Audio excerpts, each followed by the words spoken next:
Good morning, guys. So I haven't made a video in a while. I'm sorry about that. I've been busy, but there really hasn't been much to discuss.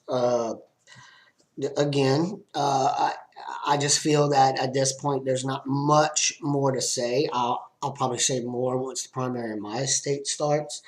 Uh, but um, I just can't. I feel like I'm repeating myself because most of you who watch Ron Paul videos already know this.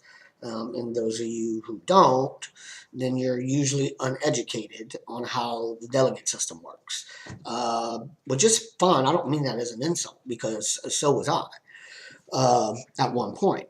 So, as I said before, first things first, let's look at a delegate map. The best delegate map they have, I'm pulling it up here, is CNN's delegate map. Love this place. I go to it. I do not like the New York Times delegate counter because they have stripped Ron Paul of quite a few delegates because they're using a different mathematical system with Iowa. So, and they say so. I don't want you to think I'm doing that as an insult. It's an asterisk. It's very small at the bottom of their poll that how they're calculating Iowa is different. But I use CNN. It's neither here nor there because in all actuality, this is mostly guesstimation. You won't know till the convention floor. So you have Romney with 95.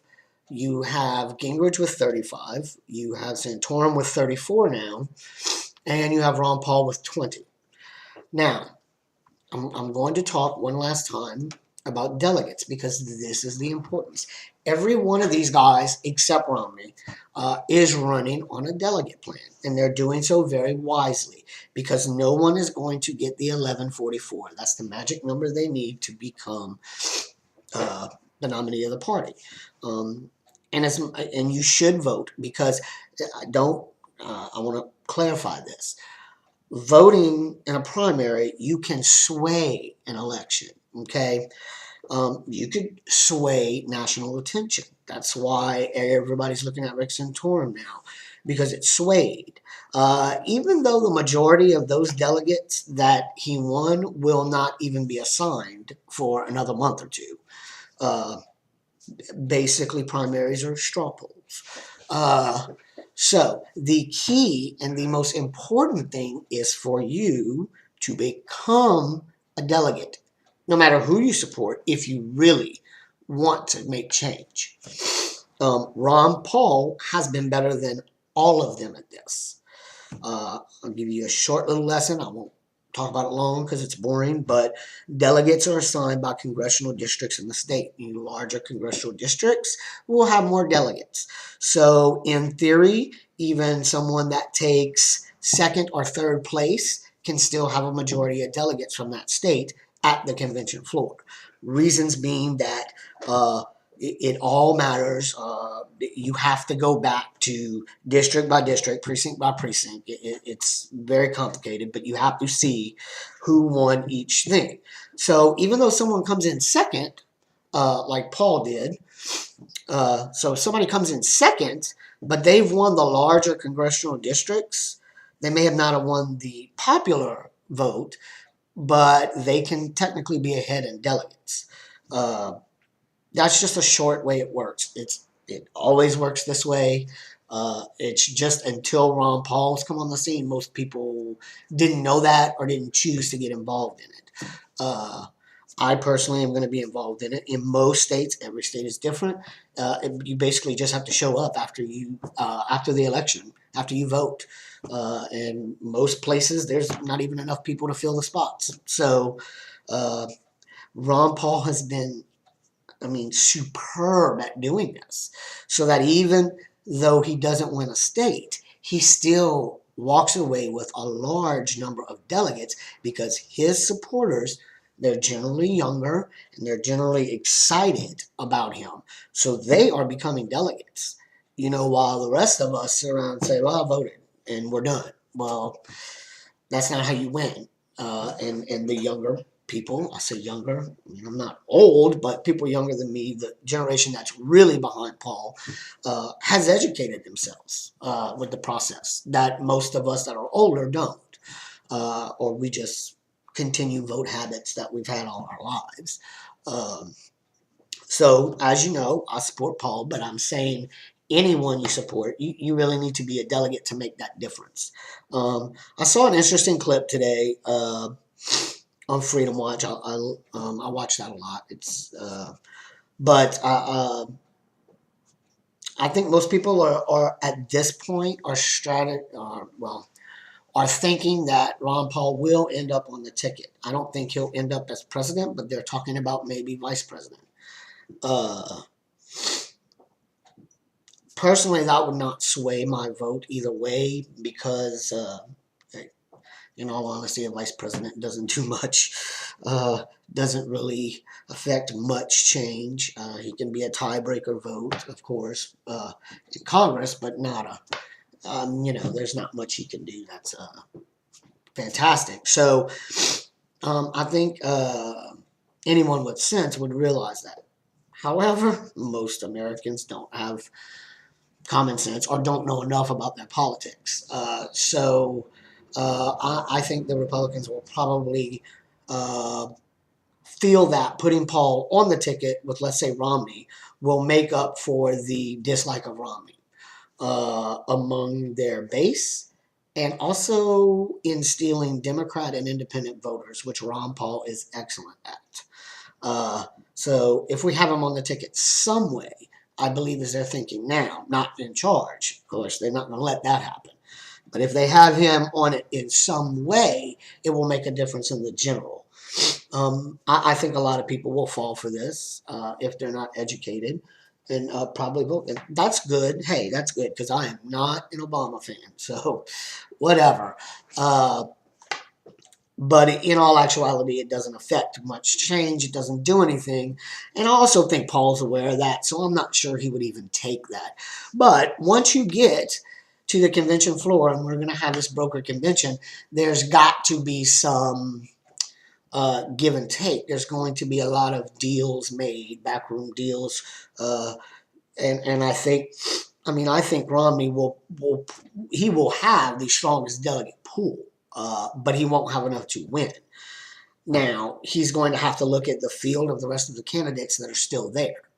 If those candidates are still there, then the smartest thing for him to do would be to pick one of them as a running mate, and then he could close his nomination at that point because he'd get enough votes. That would be the smartest thing. That doesn't always happen, but maybe before the convention to avoid that situation altogether. Some people will make deals beforehand, a promise for a certain position if they drop out before the convention. That may eventually reach that point, but I don't know. I don't see that happening this time. The only person I see taking a deal like that would be Gingrich. I don't, as much as I hate Santorum, I think he believes in what he's running on at least, and I don't think he's going to give away his integrity like that. I don't see that happening.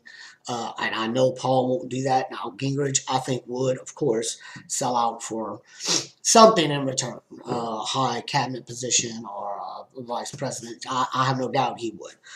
So that may happen before the end. I don't see Romney doing that because as much as no one wants to admit it, Romney is the leader in delegates. He will have the heaviest weight at the convention. He won't be the nominee automatically like it usually happens. So there'll have to be some give and take. And then, yes, in theory, it's anybody's game at that point. Even someone who has not even run could win at that point. So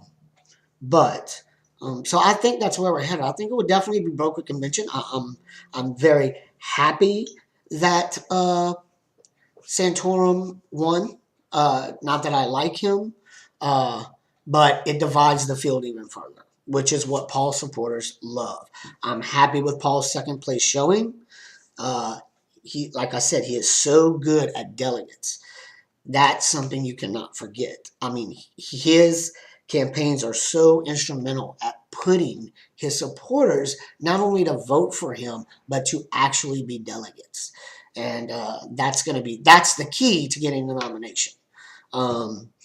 And from that point, then the game changes depending on who lands in what position. But so that's why I haven't really made a video, because every video I tell you is going to be the same thing. If you watch the main news media, you're going to hear mostly about Romney and Gingrich. Of course, now it's switched. You're going to hear about Santorum and Romney, but that'll switch again with the next round, which we don't really have anything till Super Tuesday. I believe Maine finishes caucusing tomorrow. Theirs is a week-long thing. Ron Paul will do very well in Maine. That's a known fact. I think Romney will still win it. But delegate-wise, Ron Paul is very, very, very good in Maine. So, again, you won't get much attention because he's not going to win the contest, which to always keep in mind is winning is not what it's about. It's about delegates. So, again, it's just which candidate can get their people to show up to be delegates, because they're going to have the final word at a brokered convention. Because at a brokered convention, eventually they're all going to be released to be free agents, really, and vote how they feel, not how their precinct did. So be a delegate if you really, really want to help Ron Paul. That's what I'm going to do. If not, just do what you can. But that's the real game here. So I really don't watch the news as much for the sound bites anymore, as to blah, blah, blah, blah, blah. You know, this one on top, this one down there. I just like to watch the delegate adding up, and I do watch some Paul stuff still. And I think he's very well. He's a very strong contender delegate-wise, even though he hasn't won a state. Very, very strong delegate-wise.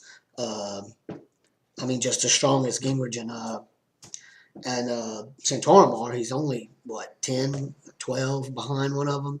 So it's you can make that up in 2 states, or 1 state, even if you get a big enough district, even if you don't win the state. So that's what we're looking at. This will be my last one for a while, till after Super Tuesday, barring anything exceptional doesn't happen. As always, I will still vote for Ron Paul. He is, in my opinion, the person with the most integrity, the person who I honestly believe words coming out of his mouth. So that's about it, guys. I just wanted to give that lesson one more time for those of you that are on the fence and not decided. And I do that mainly because I know so many people that will say, oh, I love Ron Paul, but, what's the point in voting for him? He's not going to win. That, you've been trained to think that way, people. I used to, too. That's not true. The delegation is what matters. So as many new school people we can get in as delegates versus the old school that's there, the more power they'll have. If anything, to at least shape some platform reforms in the party. But that's about it. Again, I know I keep saying that, and then stuff comes to my head. But I'm done. Like I said, stay educated. I don't care who you support. Just stay educated. Learn how the delegate system works in your state. Learn that just simply voting is not making a winner. Learn that just because somebody wins a state doesn't mean they won the majority of delegates. Very important to remember all of this. Other than that, I'm done. I'll see you guys after Super Tuesday.